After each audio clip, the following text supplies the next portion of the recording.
सरकार आता कांदा निर्यात बंदी उठवण्याची शक्यता आहे। कांद्याचे दर घसरत चाललेले आहेत गेल्या काही दिवसांपासून आणि त्यामुळे आता केंद्र सरकार निर्यात बंदी उठवण्याचा निर्णय घेऊ शकतं असा अंदाज व्यक्त केला जातोय।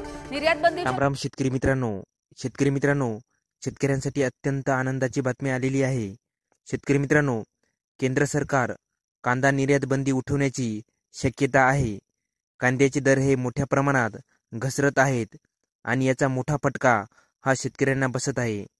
शेतकरी मित्रांनो, कांदा निर्याती बंदीमुळे कांद्यांच्या दरात 50% घसरण झालेली आहे आणि याच घसरणीमुळे शेतकऱ्यांना खूप मोठ्या प्रमाणात फटका बसलेला आहे।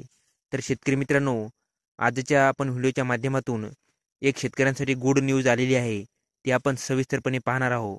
त्याआधी तुम्ही जर का आपल्या के मराठी GR या यूट्यूब चॅनलवरती नवीन आला असाल तर चॅनल सबस्क्राईब करून ठेवा आणि बेल नोटिफिकेशन ऑन करा, जेणेकरून असेच आणखी नवनवीन व्हिडिओ हे आपल्यापर्यंत येत जातील।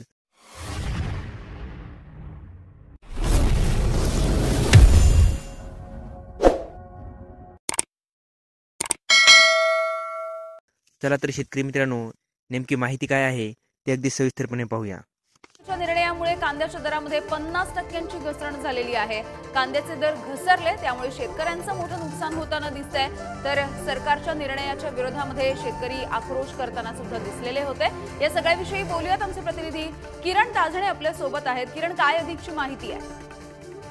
यामिनी, आपल्याला माहिती आहे की मागील काळामध्ये केंद्र सरकारने 40% निर्यात शुल्क लावलं होतं आणि त्याच सगळ्या पार्श्वभूमीवर शेतकरी असतील, व्यापारी असतील हे आक्रमक झाले होते आणि ही सर्व परिस्थिती असतानाच कांद्याचे दर हे साधारणपणे 4,500च्या जवळ जाऊन पोहोचलेले होते आणि त्याच सगळ्या काळामध्ये हे दर आणखी नियंत्रणात आणण्यासाठी, ग्राहकांना त्यात दिलासा देण्यासाठी केंद्र सरकारने थेट निर्यात बंदीच लागू केली, ज्यामुळे भारतातला कांदा हा भारतातच राहिला आणि परिणामी भाव जे आहे ते मोठ्या प्रमाणात कोसळले।